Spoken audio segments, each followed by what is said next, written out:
পাকিস্তানের বিপক্ষে ফাইনালে মানে তৃতীয় ওয়ানডেতে বাংলাদেশ ফেভারিট, আপনি হলফ করে কথা বলতে পারবেন? স্পেসিফিক্যালি বাংলাদেশের ব্যাটিংয়ের যে বিচ্ছিরি অবস্থা, তাতে পাকিস্তানের সঙ্গে বাংলাদেশ পেরে উঠবে যদি বোলাররা প্রথম ম্যাচের মতো দুর্দান্ত কিছু করে দেন, তাহলেই সম্ভাব্য বাংলাদেশের ব্যাটসম্যানরা ভালো কিছু করতে পারবেন।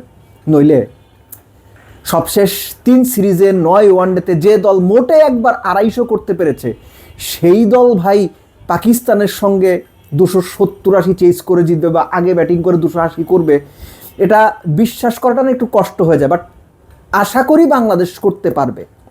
ধরেন তানজিদ তামিম 250-র বেশি রান চেস করা ইনিংসে 6 বার তিনি ওপেন করেছেন।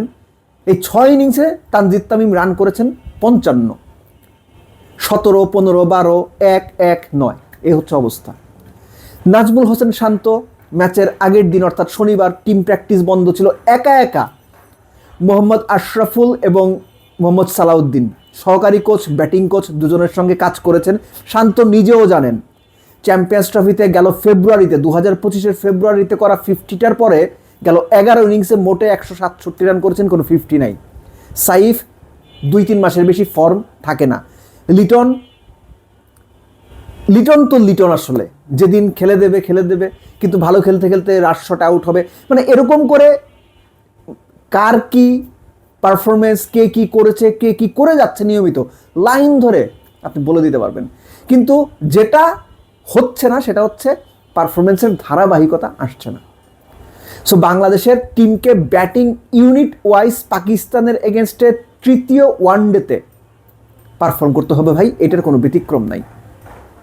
বোলিং ইউনিট অবশ্যই ভালো, কিন্তু আমি পার্সোনালি ফিল করি যে লাস্ট ম্যাচটাতে শরীফুলকে খেলিয়ে দিলে ভালো হয়, এটা আমার মনে হয় আর কি।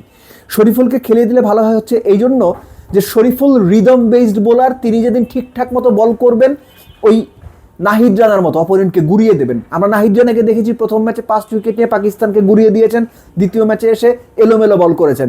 তাসকিন তার ফিটনেস নিয়ে আমার মধ্যে যথেষ্ট সন্দেহ আছে, তাসকিনকে কোনোভাবেই থ্রেট বোলার মনে হচ্ছে না। আবার বলছি, তাসকিনকে কোনোভাবেই থ্রেট বোলার মনে হচ্ছে না। পরপর 2 ম্যাচেই টি-20-র যে মুস্তাফিজকে দেখি, টি-20-তে যে ধরনের ভ্যারিয়েশন দিয়ে মুস্তাফিজ অপোনেন্টকে কাবু করে দেন, প্রথম 2 ওয়ানডেতে আমরা কিন্তু সেরকম কোনো কিছু দেখিনি। রিশাদ উইকেট টেকার, তিনি রান দেবেন এক্সপেন্সিভ হবে, ঠিক আছে। মিরাজ 2 ম্যাচেই মোটামুটি ভালো বল করেছেন। সো এই হচ্ছে অবস্থা।